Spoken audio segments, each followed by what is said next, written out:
You probably have dreams of retirement, vacation, hobbies, and more, but if you don't have a strategy, a financial strategy, it can be hard to achieve those goals. Joining us to talk about the importance of setting strong financial goals, Gabe Rockers with Edward Jones. Gabe, thanks for joining us today.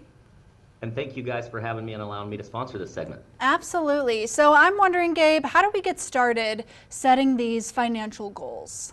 Great question. So the premise is really for each individual to think about what it is they want to accomplish in life with their money, their wealth, and their well-being, and to start identifying those things. Sometimes if we put them on paper, it reminds us more frequently of what we're passionate about, what gives us purpose and meaning, and it helps us to prioritize those different goals.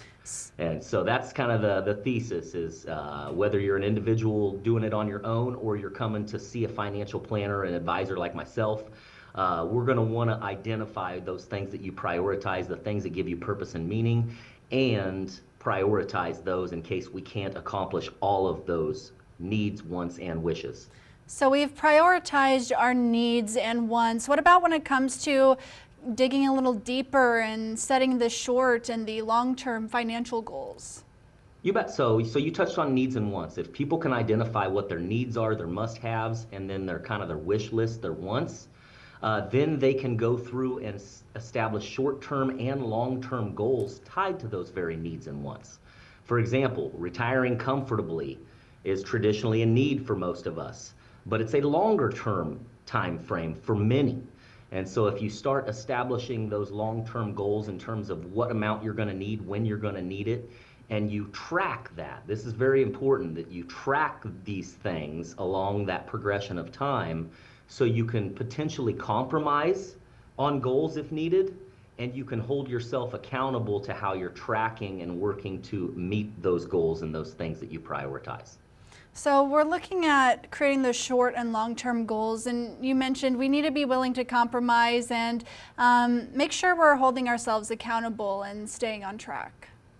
Absolutely. So you establish a bunch of goals, needs versus other needs, a vehicle replacement, buying a house, retiring, versus your wants, vacations, hobbies, entertainment costs or expenses.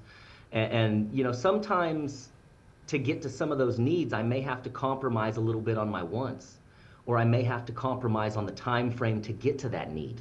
In other words, maybe I can't do it today, I've got to work a couple years longer. Right. And so whether you're doing it on your own and you're trying to hold yourself accountable, or whether you're working with an advisor, that's exactly what we're going to try to do in that relationship, is understand what you prioritize, try to give the ordering of that priority, needs versus wants versus wishes, and then get together perpetually to review that list and to change it and revise and amend as needed. Gabe, how can we get in contact with you to go over financial goals?